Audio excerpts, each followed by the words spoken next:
Okay, everybody, welcome back to episode 2 of what we're calling Stuart's story. And this week it's going to be a little bit different. We're not going to so much go into Stuart's past, because as you remember, guys, Stuart does have a documentary called How I Met a Healer on Amazon. There's also a few other interviews you can find through the channel, a few videos as well. And he's also got a story in the Chronicle as well. That gives you a bit of information as well. But today what we're going to do is we're going to mix this up a bit. We're going to go through some of Stuart's testimonials. And just before we begin that, what I want to do is just remind everybody to like, share, and if you don't mind, tap that notification bell so that you get all the updates. And thank you very much to everybody that has already done this. But what I'm going to do now is pass it to Stuart. He's going to give you a quick update, and then we'll get started. Stuart? Good afternoon, ladies and gentlemen. As you see, is that we're starting again with my story. My story is genuine. There's nothing false about it at all. Them that want to believe will believe, and them that are sitting on the fence, there's no answers for it. It is I have been touched by Jesus, God, and I'm getting stronger and stronger every day. The things I can do, the things I see, the things I can relate to, the moon, the sun, the universe itself. I know it's hard to believe, but there's plenty information down on my group, Divine Light on Facebook. You're more than welcome to join. It is hard to get your head around. Imagine how hard it was for me to accept this and admit this. My background, it was so hard for me to come out and say what I can do and what I can see and who stands with me when I'm healing. So I'll leave it down to you to pick the bones out of this story. Yeah. Okay, thank you very much. That's good. So what we're going to do is we're just going to move straight on to your first testimonial. Okay, and this is going to be regarding a young lad called Callum. Now, Callum's been quite a popular story. It's part of your Amazon documentary as well. So do you want to tell us a little bit about Callum? Yeah, well, it's not my very first testimony, but it's one that touched me hard.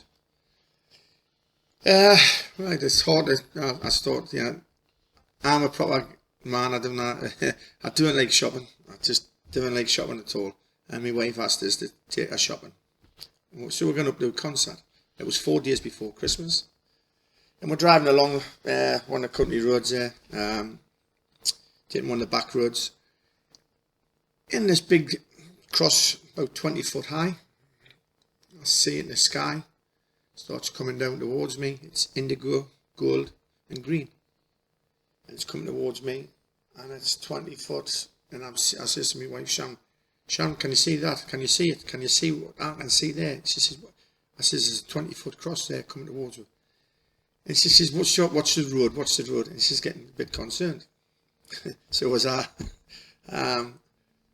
And then the cross passes through my vehicle and through me.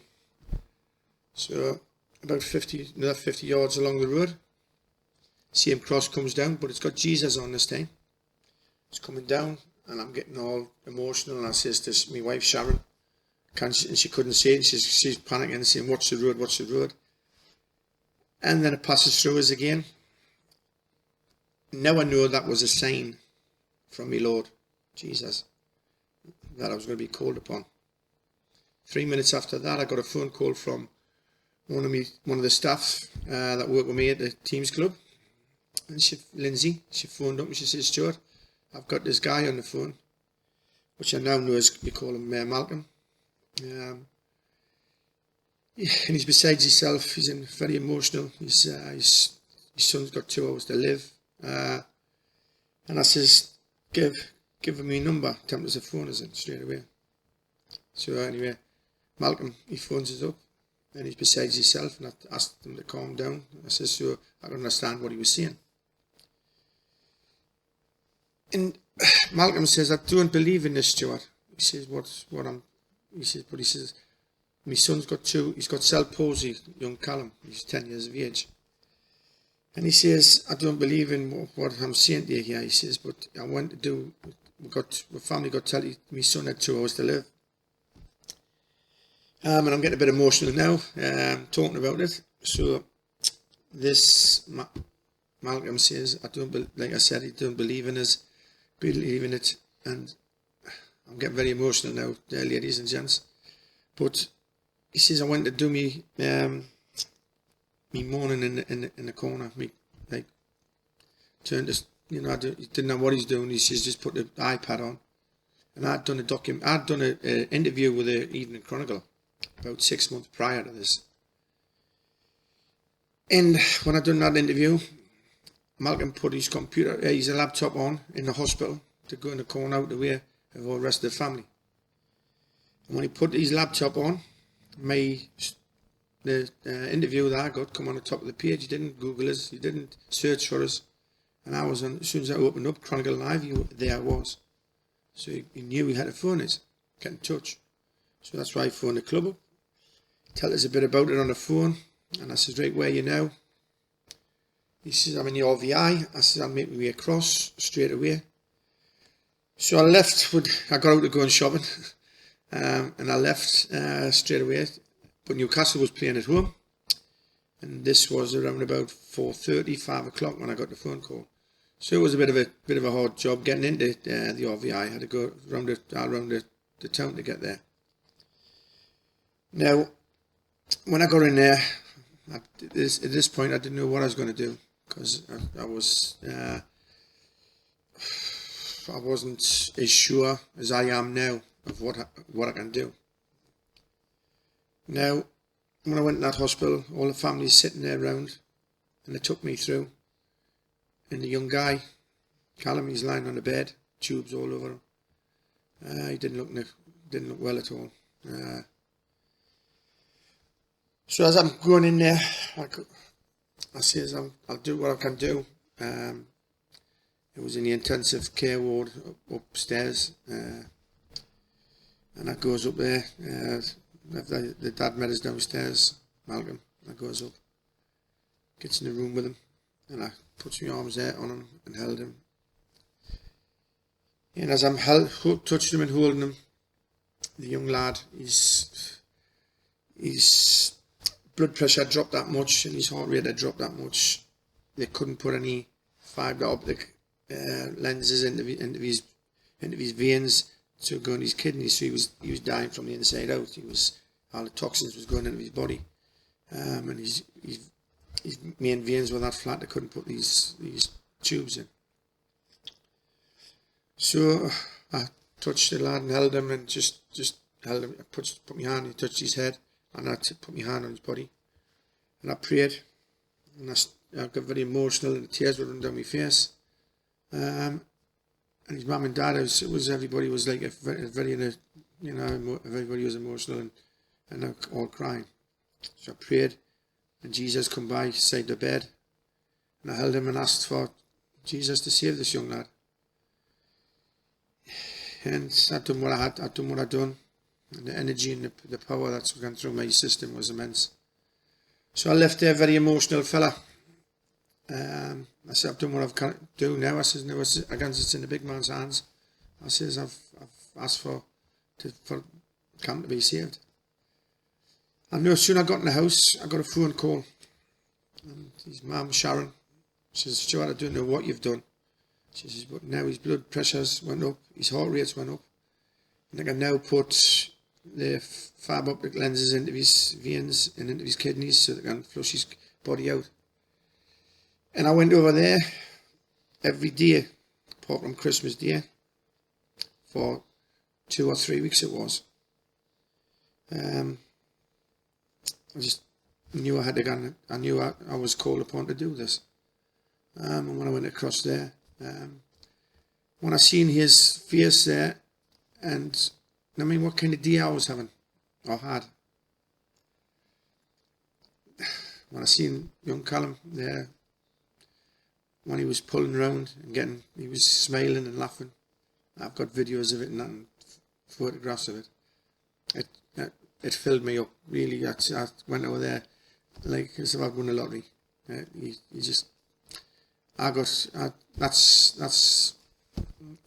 I didn't ask for nothing. I just asked for and I got, my wages was, how I got paid was that young man coming back and laughing and giggling, and he made so much, he filled my heart.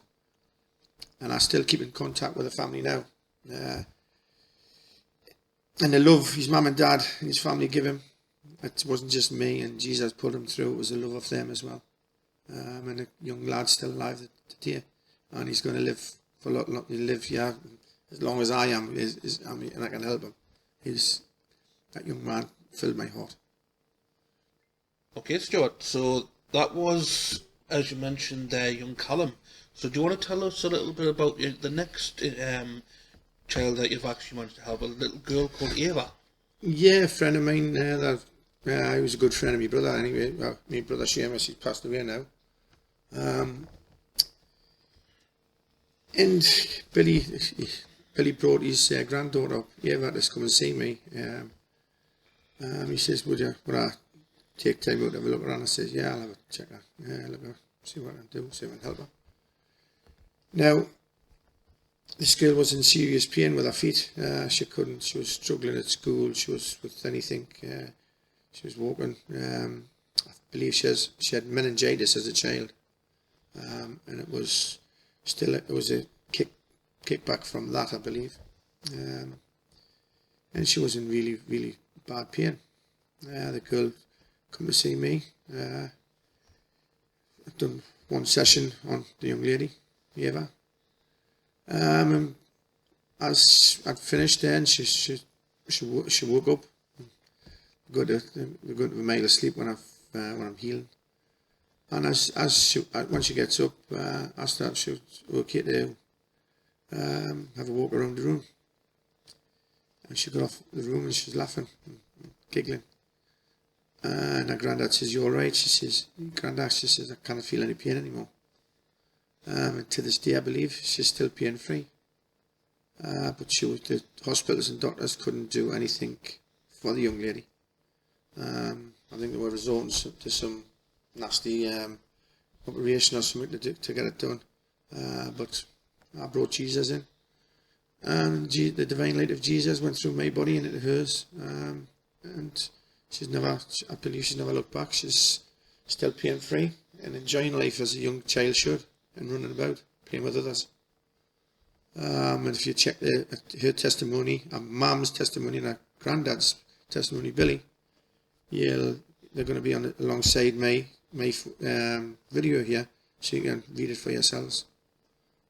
But it was really is, like, I don't know how to put it in. I get the feeling I get when I do this is immense. It's so loving and the healing. It's unbelievable. I don't know. It's hard to describe, the viewers. It's hard to describe. Yeah, but it's immense. Yeah. Okay, that's some tear-jerking information you've been giving us. Yes. So next, we're going to talk about the third of the young healing sessions, and this is Brandon. Do you want to let me know about Brandon? Yeah, Brandon. Well, his mum, Janice, come to see me at the club where I based at. And she says that my son had been taken in the hospital, getting some kind of infection. And I didn't know what it was, and he was in a bad way. He was in intensive care. Same hospital, the RVI. I was a regular across there this time because he was in the same time as young Callum. Now, when I went into the hospital there, the guy, which you'll see him there, young Brandon there, he's got tubes in his body and all that. And this horrible violet stuff was coming out one of the tubes up from his stomach. It was a horrible, disgusting colour. And it didn't look nice at all. And he didn't look in a good way. Now his mum asked us to go in, so I went in. And the nurse said, "Are you back again?" I said, "Yes, I'm back again." And anyway, I went to the bedside of this young lad, Brandon. I done my healing on him. Asked for Jesus to come in. Jesus comes in. The energy was immense, very emotional. And then I just held Brandon by his head and put a hand on his body, because he was just lying there motionless. And I prayed for him. And as I'm praying, the divine light comes in with Jesus is standing there, and the divine light comes in. And I done me work on Brandon. And believe it or not, the next day Brandon was back. They took him off. I think it was the next day or the day after that he was taken off the intensive care unit and put on a ward. And he recovered very shortly after that. It was the hand of God, hand of Jesus, divine light. It's a very powerful medicine, very powerful. Even if you don't believe in Jesus or God, everybody does. Everybody does. I've said this before and I'll say it again. If your family or children are poorly, you go in that little corner and you put your hands together like that. You say, please God, please help me child, please help me mum. In the back of your mind, everybody believes. Okay, thank you. Like you say, I believe one of the best way to put it is you'll move heaven and earth to try and save those you love. Yes, of course. Yeah. So, just out of curiosity, what sort of sensation, what sort of feelings do you get when you're healing these children or people that you're helping? As soon as I ask for, Jesus knows what I'm doing, God knows what I'm doing. As soon as I walk into the place and I see the energy moving about on the ceiling, I see it moving about, I can see energy. Like I've said on my first video, I'm connected to energy. Now, as soon as I go to do my job, the energy as soon as I look up, the energy just comes straight down to me. And then Jesus appears there. Jesus is not what he's been made out to be. He's not of Geordie Shore. He's not chiseled and all trimmed and cut. Nice. He's a rugged fella. He is a nomad. He's travelled over the deserts and everything. And he was a rugged fella. He's been airbrushed as many times through the centuries going forward. He's a rugged man, believe me. Okay, and like you say, when it comes to the energy, I know you say it takes a lot out of you when you heal someone. So do you feel it actually passing through you? Yeah, it comes like I've said before. The beams come through. I can see them coming back out my body. At first, when it first happened, I start healing.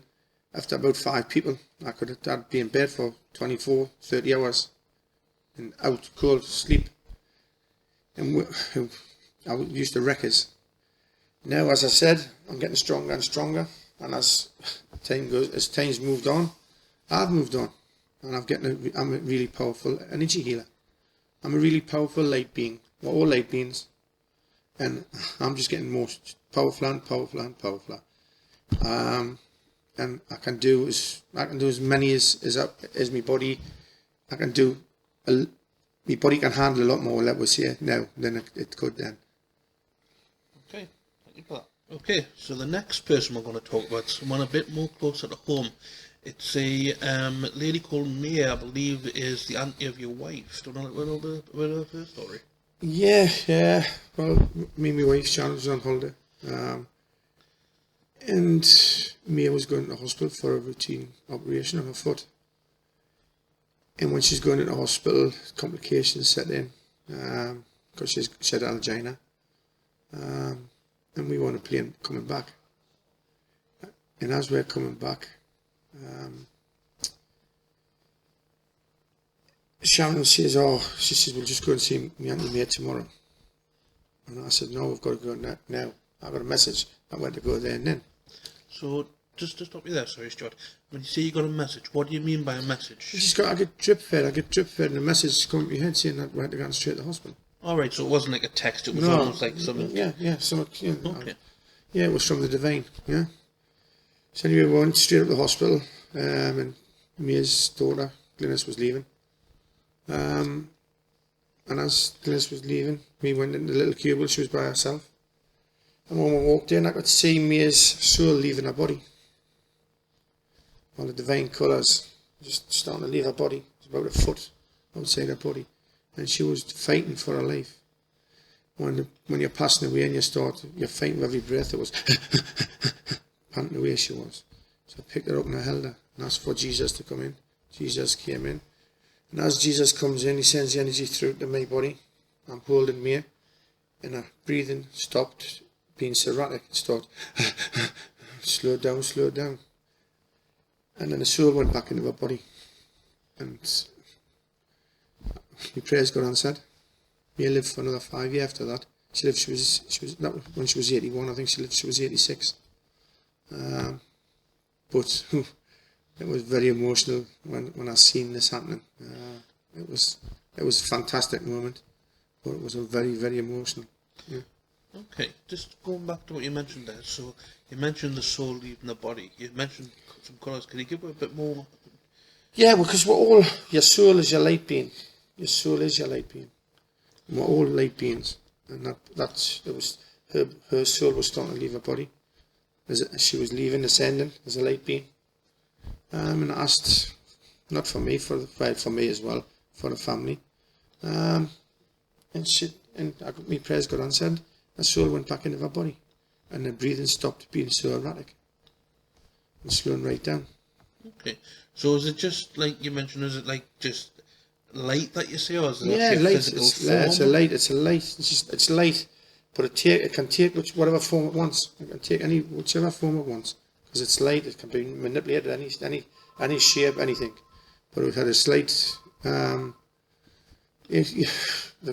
they come in or go out, they're leaving there as what their true self is, a light person, a light being. Okay, thank you. Okay, so there are just some of many testimonials that you've had there. Like you see, we've got some images, some links. You can find a lot more of them on your website, divinelightch.co.uk.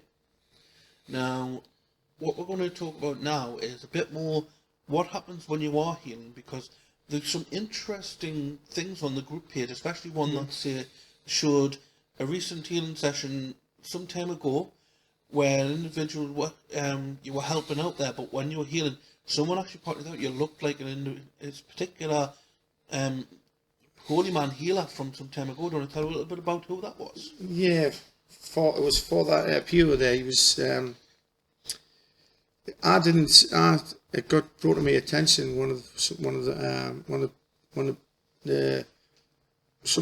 the persons on the group that had been reading it and checked the pictures out for self, and he had zoomed in onto my face. And there again, if you zoom in on that picture there, which you're going to see with the testimonies on there, you'll see that it's actually down the side of my face where you can see this. He's a saint. He's a holy man. Yeah, it's unbelievable footage. But I'll let you take your own view on it when you see it. But you must read the testimony that goes with it. Okay. So when you mentioned around, like, say, Father Pio there, you mentioned that, like, you can see him. So I know you mentioned the fact that you see Jesus a lot coming in. I see all kinds of biblical. People from the past coming in. Just come in and just come in. It's hard to explain because it's so real. They're light beings, and they just come in. They're looking at each other and they're talking to each other. I cannot hear them yet. I've been told that my human mind's not capable of handling what their questions I'd be asking. So that's another story for what's to come. Okay, that's great there, Stuart. Thank you for all that. Now, what we've got there is some great testimonies. As I mentioned, there's a lot more on the group and on the website. And what we're going to do now is we're just going to close up by saying thank you very much for everybody watching. Just before we do finish, Stuart, do you have a message for the viewers? Yeah, just those that do, I know you all pray and ask for, and them that don't believe, start believing, because it's coming, and it's going to come hard and fast. So start believing in God and Jesus, and I'm asking you to just start and ask for forgiveness for whatever your past lives or what is happening now, and you stop. Humanity's lost its way. It has lost its way. It has stopped. It has been taken away from it. We lost our way, but it has actually been taken away from it slowly. It is a game, and they've played a good game. They've tried taking it away from us. Now it's time for us to start fighting back and believe in myself and believe in the Lord Jesus and God before it's too late. Thank you. Okay.